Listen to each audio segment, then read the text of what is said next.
Python library.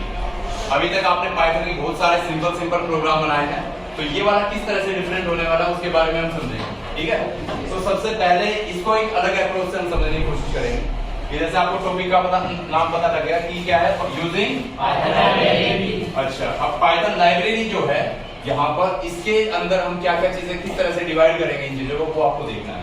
सबसे पहले बात करते हैं इसकी डेफिनेशन की।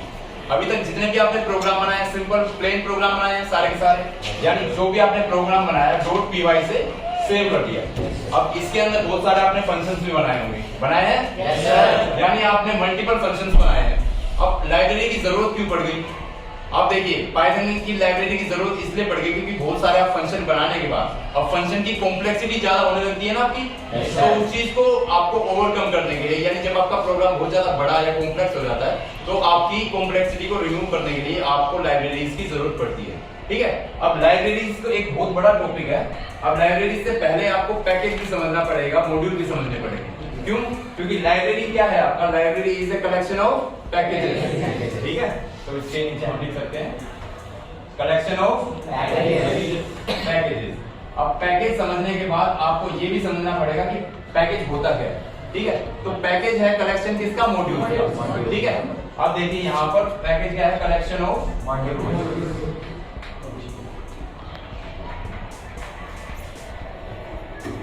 कलेक्शन ऑफ मॉड्यूल, और मॉड्यूल आपका कलेक्शन है किसका, फंक्शन का। ठीक है, और वो सारे फंक्शंस किसमें होते हैं, आपके प्रोग्राम के अंदर। तो एक चेन बनी होती है आपकी, समझ गए सारे के सारे? तो ये तो इसका प्रॉपर डेफिनेशन है कि आपकी लाइब्रेरी किस तरह से वर्क करती है, एक चेन के थ्रू।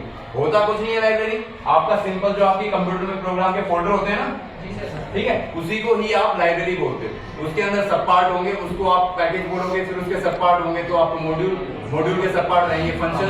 ठीक है, और फंक्शन आपकी .py में सेव रहते हैं। मैंने आपको प्रैक्टिकल करके दिखाया था, अभी थ्योरेटिकल थोड़ा सा समझा देता हूँ। उसके बाद डायग्राम किस तरह से होगा इसका, वो आप देख लीजिए। सबसे पहले आपका यहाँ पर बहुत सारे .py नाम से प्रोग्राम होते हैं। ठीक है, सपोज आपके 4 प्रोग्राम हो गए .py एक्सटेंशन से, दिख रहा है बेटा यहाँ पे? yes, अब इनका अगर आप ये कलेक्शन कर दो कि एक पैकेज यहाँ पर बना दो, आप क्या बन गया, ये पैकेज, ये पैकेज 1, और एक इसका बना दो पैकेज, सपोज एक फाइल और है आपकी .py से, एक पैकेज आप यहाँ पर बना दो। ठीक है, तो ये आपका पैकेज किसका कलेक्शन होगा, आपके पाइथन के फंक्शन का, यानी जिसमें मॉड्यूल रहेंगे आपके। ठीक है, और उसके बाद जो लाइब्रेरी रहेगी वो कलेक्शन रहेगा आपके पाइथन के पैकेज। समझ गए आप सारे? yes, sir। ठीक है, अच्छा, अब इसके बाद कुछ एग्जांपल हैं। एग्जांपल क्या है लाइब्रेरी के, जैसे मैंने आपको बताया था बहुत सारी बिल्ट इन लाइब्रेरी होती है पाइथन में। जैसे आपकी मैथ, आपने प्रोग्राम तो यूज करी थी ना, यानी मैथ लाइब्रेरी हो गई, रैंडम लाइब्रेरी हो गई।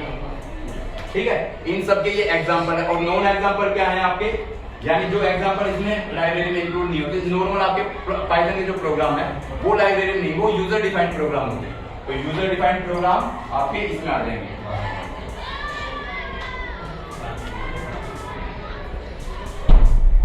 समझ में आए बेटा सारे? ठीक है, तो इस टॉपिक को हम यही रैप अप करते हैं। आपका अब आपने एक चीज समझी, एक छोटे से प्रोग्राम को समझने के एस्पेक्ट क्या क्या है। सबसे पहले उसकी डेफिनेशन क्या रहेगी, उसको डायग्राम से भी समझना, फिर उसके एग्जांपल से भी समझना, और उसके जो एग्जांपल नहीं है उससे भी समझना। इससे आपको बेटर क्लियरिटी आ जाएगी छोटे से टॉपिक को समझने में। आपको क्लास में क्या करना, कोई भी टॉपिक आप पढ़ रहे हो तो इस तरह से आप डिवाइड करते हो, उसको अच्छे से कैरी कर सकते हो, समझ सकते हो। ठीक है, तो चलो अभी के लिए इसको यहीं पे रैप अप करते हैं। Thank you.